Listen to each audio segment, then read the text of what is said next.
Hi everyone, welcome back to my channel. Today we are going to be talking about my top 10 favorite horror comedies, and then I'm also going to be putting in a couple dark comedies for honorable mentions at the very end. This was a hard list to narrow down because I do love horror comedies so much. But in my number 10 spot, I have Tucker and Dale versus Evil. I really didn't expect a lot out of this one when I went to watch it for the first time, but I was definitely wrong. This one is absolutely hilarious. I love how exasperated Tucker and Dale get throughout the course of this film. It definitely throws you a little bit, since the two rednecks are actually the more lovable characters and the college kids kind of just start dying around them. It's such a funny idea for a movie, and definitely one you should check out if you have not already. And in my number 9 spot, I have Idle Hands. This one I remember watching for the first time on VHS with my mom. It is a really silly premise for a movie, considering we have a hand that is possessed and going after people. But it is just a really fun ride from start to finish. We have a fun cast, including Devon Sawa and Seth Green. I've also always loved that The Offspring was in this movie. They are the band that plays for the school dance. And on that note, is there anyone out there that actually got to have a band perform at their school dance? Because we always had DJs when I was in school, so I'm just curious if that's a movie myth or if people are really experiencing that, because I think that'd be so cool. And then in my number 8 spot, we have Jennifer's Body.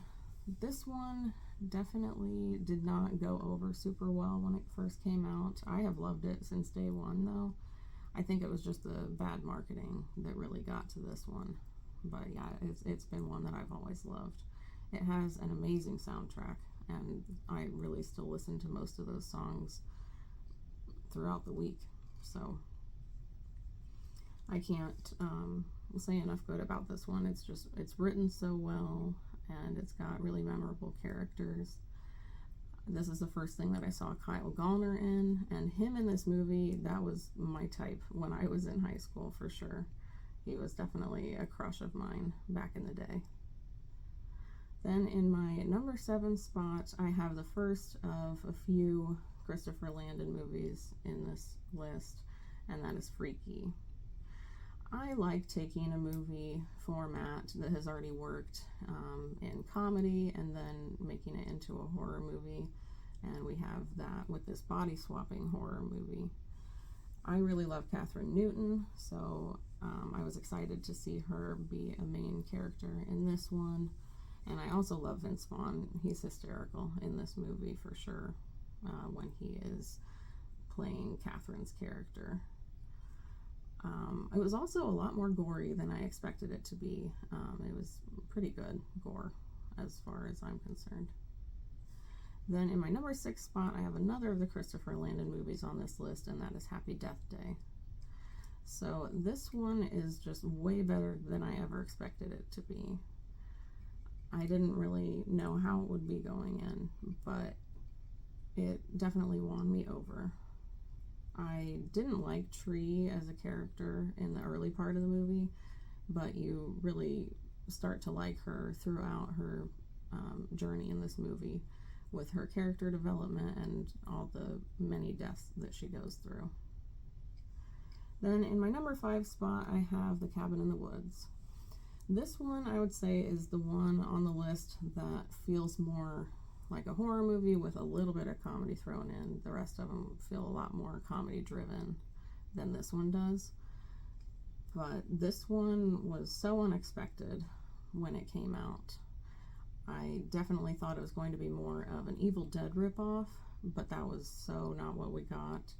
There was so much more story to tell here. I think that it was very interesting. And I know a lot of horror fans out there probably have done the same thing as me and paused the movie on that whiteboard scene. I've done it more than once, so I'm sure a lot of you have done the same. Then in my number 4 spot, I have The Final Girls. This one I was drawn to mainly because of Thaisa Farmiga. I'm a big fan of hers. I've loved her since American Horror Story, so I was going to want to check out anything that she was in anyway. And just the title, The Final Girls, is something that will probably draw in a lot of horror fans. This one is really a love letter to fans of 80s horror like Friday the 13th. And you can get enjoyment out of this even if you don't really like those movies, but if you do, you're going to have so much more fun with this. It has a bunch of the same tropes and just a lot of the goofy things that you see in those movies you get to see in this one, so it's a lot of fun. It's also got a very emotional aspect to it that always gets to me when I watch it, but it was so good, and I can't say enough good about this one either.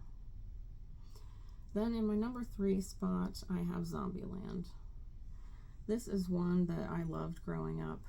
I think I was drawn to it in part because of the character Columbus.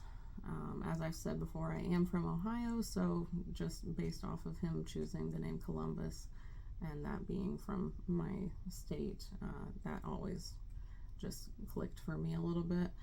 And I also just love his character because he reminds me of Randy from Scream due to the fact that he has his own set of rules for surviving Zombieland. I love the inclusion of those rules. The cast in this is just so good in general. There's so many just funny moments and a lot of stuff to love here. And it's just a really good zombie movie in general. Then in my number 2 spot, I have the final one of the Christopher Landon films that I put on this list, and that is Scout's Guide to the Zombie Apocalypse. I don't know why there are not more people talking about this movie.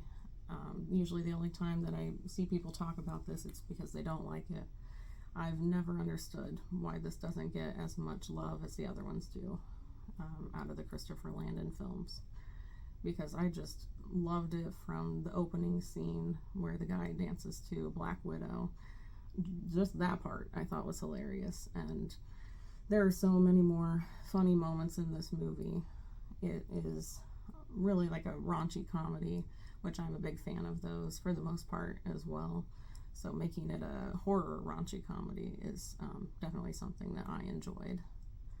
I really love the relationship between the 3 friends in this. I think it's very believable. They have really good chemistry together.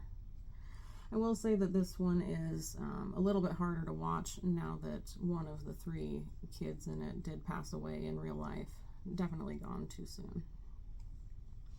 So in my number 1 spot, I have Shaun of the Dead. This one is probably near the top for most people on a list of horror comedies, and rightfully so. It is so good.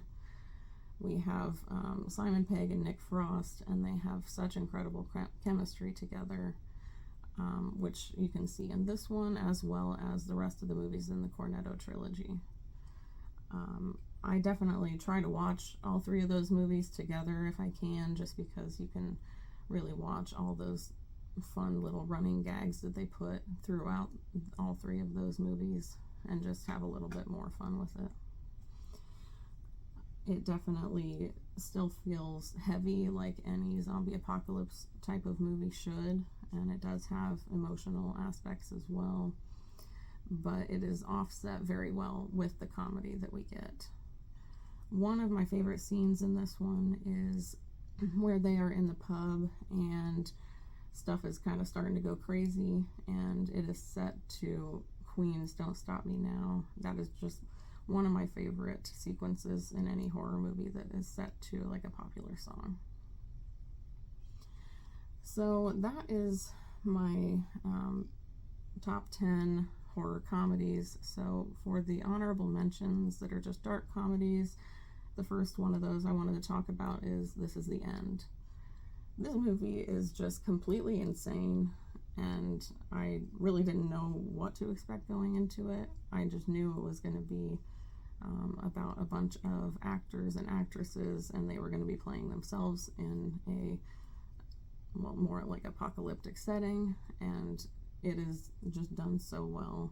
they're all just so funny in that setting. And we've got a cameo from the Backstreet Boys in it. I mean, what more could you ask for? And then for my other honorable mention, I have Heathers. This one is probably one of the darkest comedies I could ever imagine. It's probably not something that would ever be made today, but it is absolutely an 80s classic. We have Winona Ryder and Christian Slater in their prime in this movie. It has amazing dialogue that's very, very quotable, and I highly suggest checking this one out if you haven't. So that is pretty much everything that I have for you guys today. Please leave a like on the video if you enjoyed it, if you agreed with my picks. Think about subscribing if you haven't already to see more horror content in the future. Please let me know down in the comments if any of these would make your list for your favorite horror comedies, or if you liked the dark comedies as well. Let me know that. If you have your own list, you can put that down in the comments as well, because I would love to see that. And I just want to say thank you for the support that I have been getting so far. It definitely means a lot to me. My name is Devin. This is Carpenter Hill. Thanks for watching.